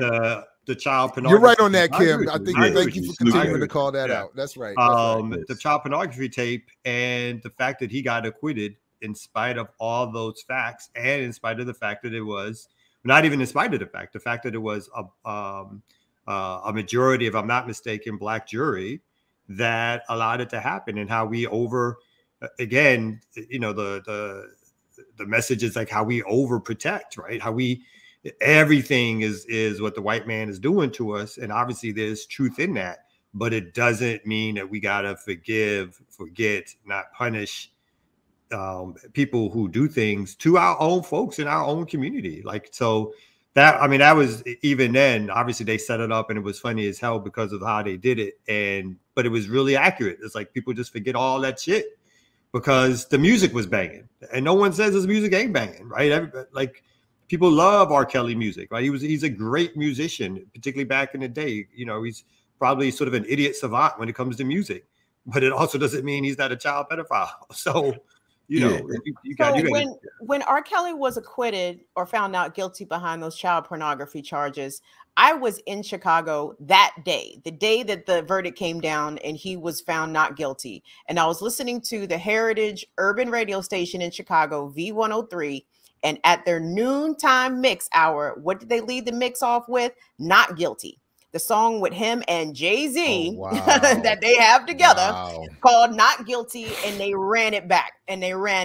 Robert's free, y'all. Robert's free. Shout them out one more time. What station is that? Because V103 in Chicago. V103. And if y'all don't believe me, y'all ask Chicagoans, because I was in absolute shock and disgust that this radio station, I think at the time owned by Clear Channel, which is now iHeartRadio, was obviously taking sides with a man who was accused of being a pedophile and producing child pornography. And they were so glad that Robert was free. And that Boondocks thing is correct. I mean, there's a lot of sick people out here, man. Like who I saw a tweet that had gone viral on Twitter talking about, I don't believe R. Kelly did all that stuff. Aaliyah was just fast. Like, really? Like, is this the mentality of some people in our community still in the year 2021? Like, we still victim blaming when grown ass men were having their way with little ass girls. So yeah, there's no space for R. Kelly, and anyone that is still defending R. Kelly in the year 2021 or trying to make excuses for it, that is the reason why this whole situation took 30 years for R. Kelly to have some sort of accountability or to be brought to justice, because motherfuckers was he making excuses for him the whole way, discounting the claims of his survivors, and this is how rape culture gets perpetuated and enabled, because motherfuckers like R. Kelly got railroaded. Suck my dick. You know, I was about to, that last part. Sorry, the story wasn't funny. Just the last part. You saying right there. You saying something that I would have loved to have said, but because I'm a man, it wouldn't sound right coming out for me. But anyway, I agree with everything Kim is saying. And what was disgusting to me was the number of sisters who stood behind this bitch. You know what I'm saying? I just couldn't understand it. It was heartbreaking because of the fact I'm like, wow.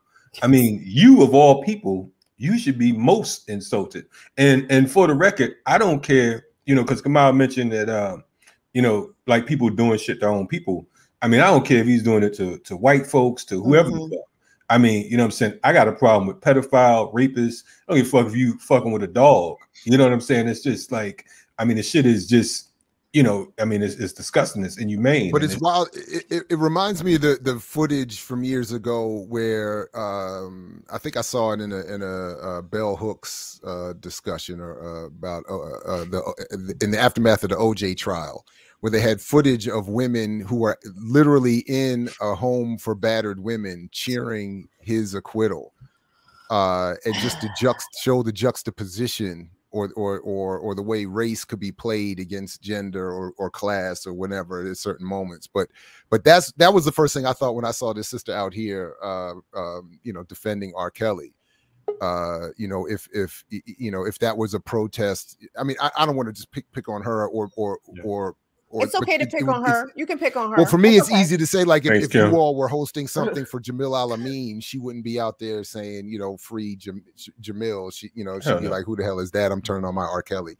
I mean, I'm just saying that's just what the thought I had. I may be wrong. It may be petty or trifling to me, but that was the thought I had. And it was just saying, but this is the effect of this context. Well, thankfully, at least the demo was really small, right? And it was one person. She did seem to be by herself. Yeah, so we can't. So we're at least we've reached the stage where we're not saying there's the type of support there seemed to be after that first that's trial. The point. And even at the stage of, you know, going way before that, there was no uproar when he married Aaliyah. Aaliyah, right? No one said anything. No one, and even when some of it started to get reported, no one blinked an eye. Nope. Me, you, or anybody else, right? No one even thought about it, except maybe to go like, "Ain't she young?" Right? I mean, we did, because again, I'm Aaliyah's age, so like we as teenagers, we're like, "The fuck? I thought R. Kelly was 27. Isn't Aaliyah 15 like us?" Like it was. But I mean, but he wasn't banned. But there was no outcry. There was no banning. There was no counterattack. There was no media stories that were polarizing him. Nothing took place during that time period, which is even what allowed him to go from that to have a span of a 15 or 20-year career where he became, again, a huge sort of sensation musically, right? So even at that early stage where still he was big, but that, there was no protest against R. Kelly when that should have been the basis of the first wave of, or maybe should have been the cascade that should have done him in, that he was allowed to marry, and no matter who allowed him to do it, that the fact that it happened, a 15-year-old. Right. And you guys were talking about that yesterday on the show about what artists got canceled by DJs and radio, etc. R. Kelly never got canceled until recently. I'm talking about maybe 5 years ago. Maybe, and that's a big maybe. I know that they were still playing "Step in the Name of Love" and all that corny shit that that R. Kelly had on Urban Adult. I Believe I Could Fly, absolutely. Yeah, they were still running R. Kelly records, y'all. So I mean, this whole notion of cancellation is very arbitrary, and it really depends, I think, on who is the victim of the person who should be canceled. And R. Kelly was harming Black girls and women, and nobody gave a fuck, which is why he was allowed. And Black boys, two Black boys as well. Yes, Black children, period. You know what I mean? Like people are unconcerned about the plight in the suffering of Black children. And R. Kelly's escapades, these multi-decade escapades that he was allowed to continue on with his abusive behavior. I mean, that is just proof positive of that. It was him being a celebrity, but also whom he was harming. Because had he been out here trafficking young white girls and boys, this shit would have been deaded long time ago. Long time ago. You're right, man. So fuck R. Kelly. And I'm sorry for anyone in the chat or in the audience that's checking this out that has any problem with what it is we're saying. Sorry. You know what I'm saying? May he get what's coming to him, man. And we have to, again, we got to take this shit personal.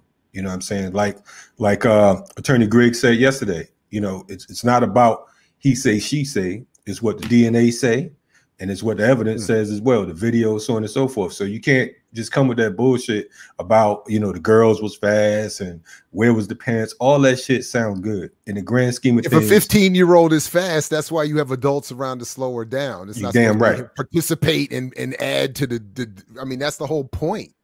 Listen, man. This is so hopefully, and I'm not even, I'm fuck all the, if he was white and all that shit. Look, don't fuck with the babies. How about that? I don't give a fuck what color you are. Don't fuck with the babies. Don't rape. How about that, motherfucker? Let's start with that. But anyway, starting point. Play with people your own age, for fuck's sake. Yeah. You know what I mean? Like, or consenting. Or consenting. Yes. Thank you very much. And not necessarily people your own age, but don't fuck with kids, man. If you've grown as fuck over the age of 25, please leave people under the age of 21 and definitely under the age of 18 way alone. Like, I mean, in Georgia, you get a statutory rape case if you're like 17 and the girl is 16 or something like that. I saw a high school football player who was headed to college who lost his whole shit because of the fact that he had a girlfriend that was a year younger than him, but it happened to be whatever the statutory rape situation was. And he went through a whole lot and he been convicted. And here it is, R. Kelly, it took 25 years. It took homeboy like shit, less than 25 months. So, there's no, I mean, if you can get a statutory rape charge, you are a pedophile and rapist and all that, then. But that's the Kim's point. Because if I remember that story the same way, the girl was white and he was Black. Exactly. So that's going to speed it up. There ain't going to be no 30-year wait for that one. He knew he was in Georgia. Like, don't act like you don't know you're in Georgia. If not, they'll remind you. Anyway, we have a guest coming right up. in a few ticks. So we're gonna be right back at you as they not spin the globe, but do what we do. Remix.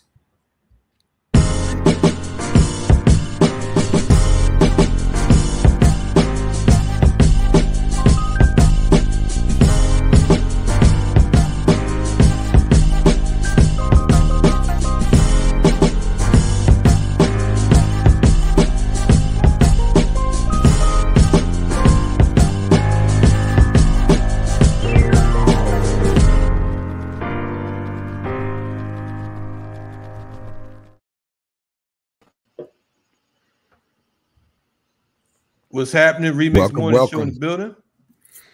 Look who stepped in the room. Claudia De La Cruz. Well. Fancy seeing you here. How's everything going? Oh, the world is burning. I'm all right though. How are y'all doing? Good. About the same. Hanging in there in a burning world. Yes. That's right. Yes. So we wanted to bring you on as our official, unofficial Caribbean correspondent to talk about what's going on in Haiti right now. We know a lot of we know that the world, I mean, we've had you on a couple times so far this year. I think the first time we was talking about the assassination of the Haitian president. The second time we talked about the earthquake situation. And once again, back again where the topic is about Haiti, the whole deportation and that type of situation. Give us an analysis of what you think is going on and why, you know, we have these thieves on horseback running folks out. I mean, it's not a new picture, right? I mean, I think if we know history well enough, we've seen those images, unfortunately. And the root causes of Haitian migration are due to U.S. economic and political intervention in Haiti, going back to the early 1900s when the U.S. was cementing its imperialist agenda, creating neo-colonies and guaranteeing their interests in the Caribbean and in Latin America. And so that's the root cause. And we need to call these Haitian migrants rushing to the border what they are. They are Haitian refugees. And I don't know why people are kind of hesitant to use the word refugee, but when we talk about refugees, we acknowledge the fact that they're just not simply waking up one day and saying, oh, I'm going to cross borders and make it to the US, because that's not what's happening. There was a process of destabilizing socially, economically, and politically their country. And so they're fleeing the economic and social and political disaster that has been caused by US imperialism and the Haitian oligarchy. We must also understand their migration to other countries and the US, because we also need to acknowledge that there's a different entry point. Folks aren't coming through Miami. Folks are coming through Southern Latin American countries and Central America. Right. And so a lot of these folks have already left Haiti and had been living in some of the countries that saw uprisings in 2019 and have seen harsher immigrant policies in the last 2 years. And so they're coming up from the southern parts of Latin America.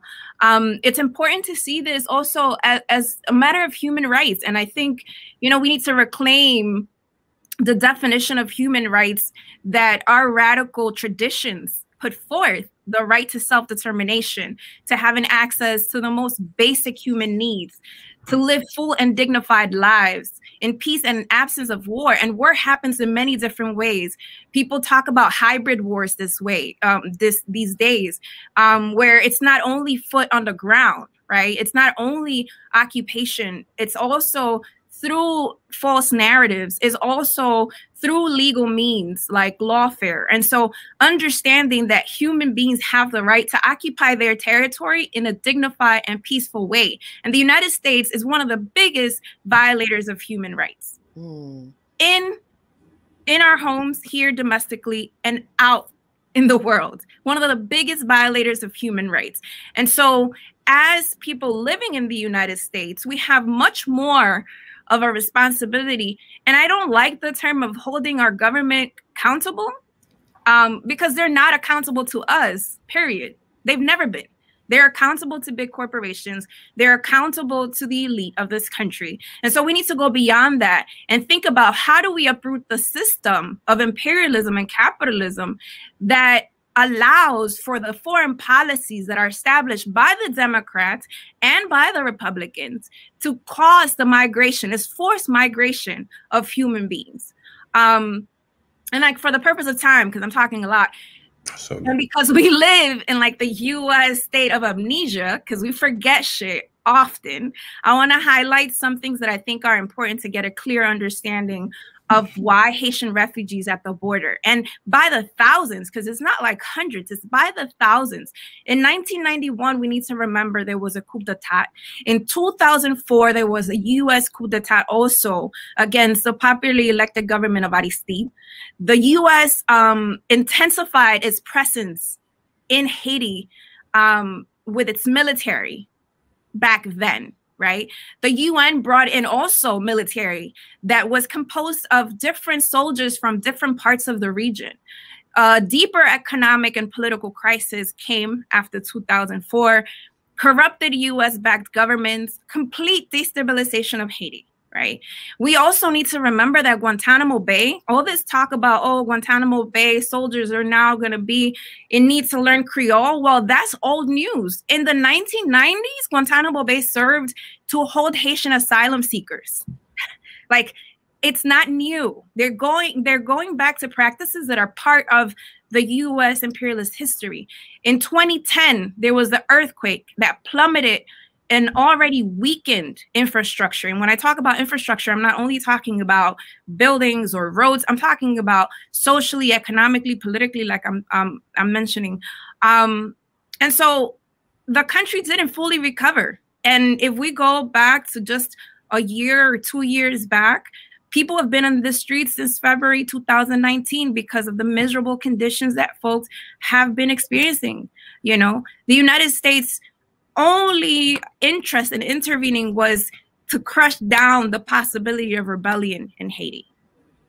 That's its only interest. And so when we see again this flood of Haitian refugees at the border, we need to consider the fact that they're coming following the traces of everything that has been stolen from them. That's what the United States has done in Haiti. And so again, we can't be alarmed. At this moment, it's much more about how much is our sense of humanity and our sense of just being over this shit does for us to be able to clearly see and uplift the hypocrisy of the Biden administration. They're not the lesser evil. They're as evil. Trump, Biden, Democrats, Republicans both serve the same God: capitalism, capitalist interests. That's what they serve. And so it's important, again, for us to be able to uplift that we need something different. We need to be able to transform this country by its roots. And to think about 690,000 human beings that have already been deported. It's like, it's crazy. I mean, it's crazy. And it should move us to be able to move this country into a different direction. Wow. Claudia, I wanted to jump in and ask you about what's happening on the ground. So the current prime minister, I think, is Henry, who there's also accusations that this person played a role in the assassination of Morsi, but is also now putting forth again the same referendum in which the population rose up against, is now suggesting that he's going to put forth this referendum again.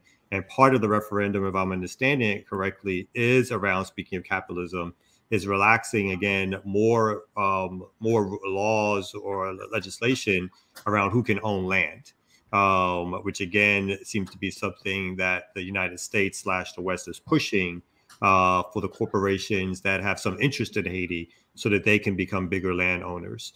So can you talk a little bit about the current political situation in Haiti post the assassination? This is now the second prime minister. Mm-hmm. The first one was forced to step down when the U.S. basically decided that they wanted this new person, Henry, in. So can you talk a little bit about what's happening with the current political situation in Haiti? I mean, again, I think looking back into history, because I'm a nerd for that. It's important to understand that there has been a process of like Operation Democracy happening in Haiti, and I mean democracy as the United States understands it, right? Which we know is not real democracy. But again, moving forward, the interest of the imperialists and the capitalists. And when you think and talk about the new prime minister, what he is doing in Haiti is precisely that, is guaranteeing the interest of the United States and European countries as well, which is creating Haiti to be very similar to what Barbado and the Dominican Republic is, which is not owned by Dominicans, is owned by Spaniards, by Italians, and everybody that could actually come and buy land that Dominicans cannot afford to buy. And so, you know, Haiti is going to be sold to the highest bidder. And Haiti is meant in the capitalist construct not to be owned by Haitians. And so, you know, again, it's not that we don't need to go too deep to explain what the situation is. There's obviously the sense of revolt from the ground, people who are revolting against those possibilities, and at the same time being met with extreme force that the United States is also a part of supporting. Because ultimately, it doesn't matter how many Haitians need to be crushed for capitalist and imperialist interests to advance in Haiti. Recently, the UN Special Envoy resigned. Can you speak to that? Why do you think that was? Do you think that it's just a coincidence, or is it a shame? Is it, you know, what is your take on that? I mean, I think it's important to. There was a resignation letter that came out, and it's important to read it. It's important to take, you know, the time and read it and get the full story. Like I said, I think that there is a huge interest in Haiti. There are also going to be folks that are going to kind of try to wash their hands at a given moment, and knowingly that their hands are filthy with blood, they're filthy with, you know, with a lot of things. And it's not shame and it's not guilt, but politically it makes sense for some of these things to take place in this moment. And we need to be more alert on why decisions are being made around Haiti. Those who wash their hands, those who try to justify what's happening, the narratives that are being put out, those are things that we need to be able to analyze with a critical lens. Mm-hmm. Claudia, go ahead. No, go ahead. Sort of extending on that point some, so the UN Human Rights Commission also put out a statement condemning the United States deportations of Haitians, which I thought was really rich, considering all the harm that the United Nations has caused on the island directly itself. That's right. Including the cholera outbreak that happened after the big earthquake, and the amount of child sex trafficking that UN so-called peacekeepers were alleged to have done to Haitian children the entire time that they were there. But in terms of the U.S. state response, I guess with the lip services, when the Department of Homeland Security Secretary Mayorkas on this past Sunday was on Meet the Press with Chuck Todd, and he talked about how they had put 2,000 Haitians on flights going back to Haiti because, quote, the country was able to receive them. And Chuck Todd did not follow up on that statement at all. Is Haiti able to receive these deported refugees that have come from the United States and, you know, from other places in Central and South America? Is the island able to receive them back? And I also want you to speak about the status of people from Haiti trying to apply for asylum here in the U.S. and how both the Biden and Trump administrations are unconcerned with Haitians asylum applications. I mean, I think that's a great question in terms of, like, is Haiti capable, like, does it have capacity to hold the thousands of people that are being sent back? The answer is no. Haiti cannot right now at this moment hold the amount of people in Haiti. And that's why people are rebelling, because economically, politically, and socially, there's a deep crisis in Haiti. And it was caused, again, and I want to just continue to hammer this, it was caused by the same people that are denying Haitians entry, you know, to the United States. The Biden administration, the Democrats, have a longer history in warmongering than any other party in the United States. The Democrats have historically created policies against the working class consistently, domestically and internationally. And so is Haiti ready to receive those folks that are being deported? No, Haiti is not. It is not. Administratively, there's chaos. Just infrastructurally, it doesn't have the capacity to do so. In terms of the UN's role, I've always been kind of baffled. The United Nations has its role to play in imperialism as well. Again, a lot of the soldiers that came to Haiti in the 1990s following the coup, were UN soldiers. And we know what war is and what it does. We can't romanticize it. That was war. Folks were being occupied by UN soldiers who were not there to help in any way, shape, or form, but advance in many ways the agenda of the United States, and using soldiers from different parts of Latin America. I'll mention Brazil again, and all the other countries that, have some sort of agreement with the United States. And so that's important to be said. Yeah. Just to jump in really quickly, because, and that was under Lula, the Brazilian president, the leftist Brazilian president, who again saw his own interest, or what he thought was Brazil's interest, in trying to heighten their role internationally as more important than supporting really the Haitian people. So again, as good as he was in some ways in terms of some of the policies in Brazil, unlike in Venezuela or Cuba, one reason why the Brazilian radical on the ground work has not prospered is because they've taken somewhat of a right turn. And part of that has allowed them to do what they did almost a decade ago at this point. I just wanted to take a break from all this Democratic Party bashing, and because we can push them left, as we've been told all these years, and at least they're better than Trump. So I don't appreciate all of that. But I was wondering what you thought of this. I just saw this because to the rescue, as always, is Israel with a solution, which would be to build a wall at the Dominican-Haitian border. So because obviously this works so well for their occupation of Palestine.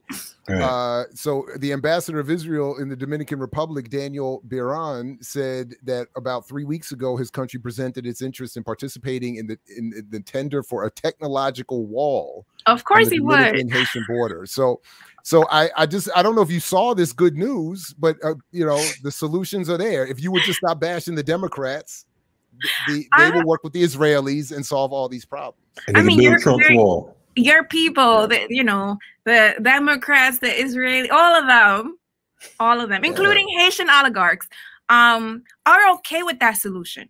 They're okay with that solution, right? And I say that because the Dominican Republic has been looking for a way of stopping immigrants from Haiti to come to the Dominican Republic, because we just can't, in many ways. And I mean the oligarchs, the wealthy, they can't come to terms with the fact that our roots are very much tied with the Haitian people. There's a preference that is racial, that is economic, to be able to allow for Europeans and the US to come in again and buy at very low cost to every inch of the Dominican Republic. But Haitian workers are, again, being stopped at the border. If there isn't some sort of contract that binds an owner in Haiti and an owner in the Dominican Republic that allows for the transit of workers, it's very hard. The life is very hard for Haitian workers in the Dominican Republic. I mean, we just need to go back to 2013. There was a law that was passed that made thousands of Haitians stateless in the Dominican Republic. thousands, going back 40 years. We're talking about 4 generations. And so we need to also understand in the logic of Dominican elite and the government, whatever government it is, they're always, again, there to advance the agenda of the rich and to be able to move forward whatever agenda the United States, which is the mainland for them, because it's a neo-colony, has in store for them. And so, you know, your friends, the Democrats, the Israeli, all of them, they chill. They're gang. That's what they do, you know, and what they do also is divide and conquer and find narratives of saying that the Haitian immigrants are the problem in the Dominican Republic. And the Haitian immigrants will be the problem in the United States. And the Haitian immigrants are the problems in Chile. I don't know if you also heard news about Chile, but there are thousands of Haitian and Colombian and Dominican immigrants there that are now being, like, their houses are being burned. People are being violently met with force, not only by the state, but by folks in Chile that are anti-immigrant. So this sentiment is something, and these narratives are very much promoted by the elite and their media to be able to cause this divide and conquer, where you have the working class fighting the working class and distracted from everything and anything that the actual elite is doing.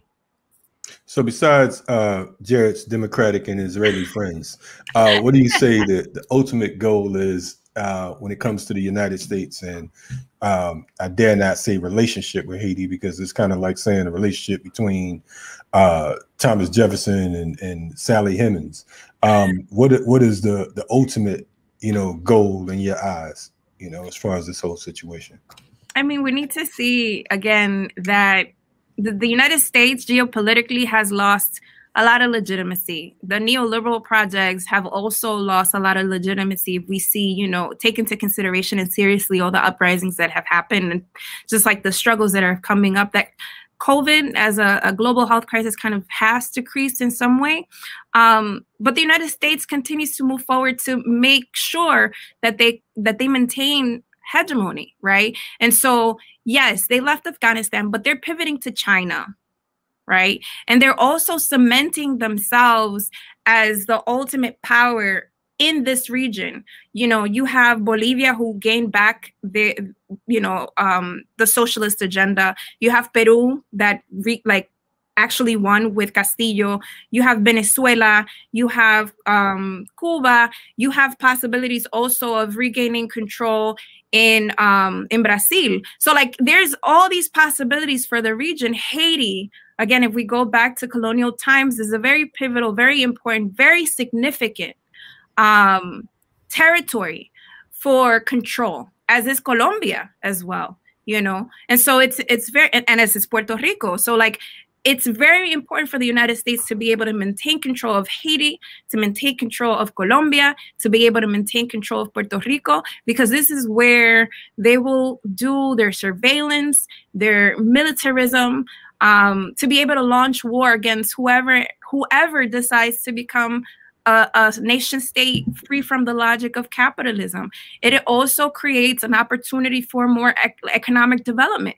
You know, the process of gentrification that we know in our communities could be parallel to the process of displacement and the construction of these huge resorts for the gain of profit of capitalists in the United States and Europe. Man, there you have it, folks. I told y'all that Claudia was coming. Y'all ain't believe me. You know what I'm saying? We here now. Jay, you got anything to say on behalf of your Democrats and Israeli buddies, or you good? Nah, I'll just check back with them and be back to respond. I'll have the official response to Claudia's propaganda in the next get your gang in order next man. week. Yeah, we'll check back later because this is nonsense. Gang, yeah. Gang in the building. They're here. Hey, we definitely appreciate you stopping through again, Claudia. Again, for the folks in the chat, we drafting Claudia to be on the remix, so make sure if y'all want Claudia on, because we already reached out to her. She tried to stun on us. So if you in the chat You in the chat, you want Claudia to be a permanent fixture. That's right. We going there on the Remix Morning Show. Put it in the popping chat. up on other platforms. Campaigning. We see. That's right. Gang in the building. We here. What up? Anyway, definitely appreciate you. And we'll see you soon. Remix Morning Show. Thank y'all for having me. You have a great day. Thank you. Thank you. Thank you. Definitely salute.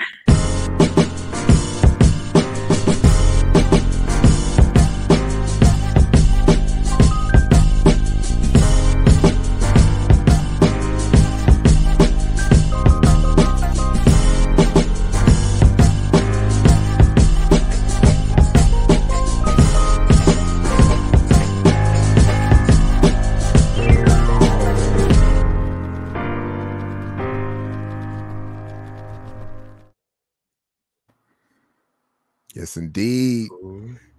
Was good. Yeah.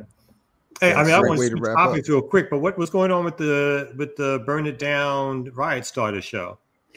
You know, that's a very interesting question. Kim over there looking like Kim. What is happening with it? Is it Friday? Are we doing a test run on Friday? Yo, how you gonna have this dude ask me this on Joint? What's how I'm gonna have him ask you? I'm sitting here minding my business. Come out. This is the kind of discussion people want. Oh, okay. Behind the scenes that the community craves. You know what? I think we might do that. We're gonna let you know about tomorrow. How about that? Yes. You know what I'm saying? Yeah. So stay tuned. What are we looking at, Kalanji? Let's talk about this after the joint, man. Okay. Because I got an AMA scheduled right after my Friday show. That's at 6. So, but if it's after 7, then yes, we can. Oh, she's at after 7 on Friday. AMA. All right. Yeah. Okay. I'm thinking about MMA. I'm tripping. Anyway, I'm like Kim fighting MMA. Anyway, I wish I'd be going to everybody's pockets around my neighborhood. Give me that. You find out Kim a part-time stick-up kid. Don't I wish? I'm too small, man. That's the thing. Small. People talk about, anyway, I'm too short. People say that short people, especially short women, have Napoleon complexes, that we get extra rowdy, which may or may not be true. But I do not have the size to get rowdy, and I do not have all the Balagoon warrior class training to be small and rowdy. So you not rowdy. You mean like in your perk? Like I feel like you got some rowdy. I'm not sure if you go into the mat. But I know that you got some rowdy. If somebody do something wrong, I can see it's like, is that Kim Brown arguing down the block? Hey, it depends.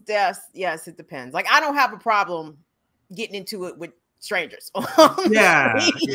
Kim, your show is called Burn It Down, Kim Brown. How the hell? I mean, like that's like me saying I'm not really a riot starter. I just play one on YouTube. I mean, that shit don't work like that. I'm still a woman out here, so I'm still a target for violence. So I still need to be mindful of, certain where I am and what is being said. You know what I'm saying? So some of the most violent people I know are women. But anyway, they should be. They got to be. How else you think women have survived? How else do you think women have survived? This is a little tidbit of the show that'll be taking place on Friday. You're checking out the Remix Morning Show. Another dope episode. What else we got on deck, man? We got about 7 minutes before we I got something that I'd like to play for y'all. Actually, now this is all contingent on me being able to share my screen because can you do some filler or give you a little time where you got this? Hopefully it's 2 minutes because it's gonna take you 5 minutes to get the video. Let's hope not, because it asked me 5 freaking times how many times I want to share my screen, and I keep telling it yes, share the screen, and it's like, no, are you sure you want to share the screen? Yes, I'm positive I would like to share the screen. So I still ain't see nothing come up. All that. You can send me the link if that makes it faster. Is it sharing now? No, not exactly. Oh, there. Oh, you're doing that. Okay, now we're back into the vortex again. Hold on. Back into the vortex. You're doing that Matrix thing again. Kim, why do you have Pornhub up there? I don't. This is my work. Never mind. That was that was my screen, B. That was. I look at Pornhub on my phone. Don't be silly, Kalanji. Okay. Right. That's not it. But okay, so all right, this don't have nothing to do with race. This has everything to do with ableism against disabled people. Okay, now this woman, her name is Amani Barbarin. She is a disability rights advocate, and she is 100% with the shits. And gentlemen, if there is a woman bringing about relevant topics and salient points, She should totally have a show on Black Power Media. And I wish I knew her personally to ask her, because she's brilliant. She's brilliant. So she did this viral video about consent and how it applies to disabled people. So let me set this up for you. So the tweet that is embedded in her TikTok, which we are going to play, it says that I work with blind and low vision individuals, and the forced help is disgusting. It's like terrifying. People follow, grab, and harass blind people who have mobility aids, either canes, service dogs, etc. So Amani does this brilliant video talking about how when people are talking about consent for themselves, they do not mean consent for disabled people. And I'm going to let her explain it. Hopefully everybody can hear this. So this is the reason why I tell people that their beliefs flip-flop the instant it comes to disabled people. Consent is a great example of this. Virtually nobody asks disabled people for consent to touch us. I've had people try to grab me off the streets, hug me, kiss me, take my crutches from me. I've had people grab at my arms, try to lift me. Like, they don't ask. And all of this is in the name of helping me. Non-disabled people, by and large, do not believe that disabled people have the autonomy to say no. Chances are we don't want you helping us because you don't know what you're doing. And it's even worse than that, because when we do say no, people become violent. Yes, the very same people who want to help me become violent with me when I say I don't want their help. We get harassed, screamed at, cussed at, all for saying no. Because the truth of the matter is, when people talk about the consent, they're not talking about disabled people. So this is the reason why I tell. So that is Amani Barberin's video. Again, you should follow her on all social media platforms because she is fucking brilliant. But it raises a question that we as a community, not necessarily here on Black Power Media, but we as a community do not talk about disability very well, if at all, and we don't talk about ableism and the role that we all play in making life more difficult for disabled people. So that is just one example when she talks about consent. Amani is she uses crutches. But again, the tweet that she was referring to had everything to do with a blind or low vision person. When you see disabled people out and about living their lives in public, please know that you are looking at some of the most courageous people on earth, okay? Because it took a whole lot for them to get out of the house and to get to their destination, and then to mobilize to wherever they are going about their business. So if you see a disabled person, wheelchair user, crutches user, someone using other mobility aids, a blind or low vision person, someone with a service dog, leave them the fuck alone. Unless they are outwardly asking for help. Don't assume that because someone is disabled and out and about where you can see them, that automatically that they are reduced to being infantile or childlike or unable to advocate for themselves or unable to mobilize themselves. This happens a lot. I follow a lot of disabled people on social media, and they talk about this all the time. There's a wheelchair user in New York City by the name of Gregory Mansfield. He's a very good follow on Twitter also. And he talks all the time how he's trying to ride the bus on New York mass transit, and people will complain that they have to wait for him. Why do we have to wait for the wheelchair to get on the bus? Or people will ask, can they hang their bags on his wheelchair? Oh, wow. Or people will park and block the cutouts, the curb cutouts, so that he can actually cross the street, and then like get an attitude with him when he asks them to move. They're like, well, can't you just wait? When we have conversations about disability, it has to include, accessibility, etc. And we live in a very inaccessible world for most disabled folks. And the problem with that is that most of us during the course of our lives will become disabled at some point, be it age, be it an accident or some sort of traumatic catastrophe that you endure, like a car accident or something like that. Disability, chances are, is coming for you at some point in your life. So it would behoove every able-bodied, even though a lot of people don't like that phrasing, but able-bodied for the point of this conversation, it will behoove able-bodied people to try to make the world more accessible and inclusive for everybody, because chances are the same sort of accessibilities that disabled people complain rightfully that we don't have, able people are going to need those at some point. Okay. But the consent thing, I think, is huge. And I think it's something that we need to be more aware of and talk about more in especially in our revolutionary spaces, because I think I don't know how well disability and the disability platform fits into. I know it fits in very well to the revolutionary ideology, but I don't know how much it's incorporated and implemented. So I just wanted to say that.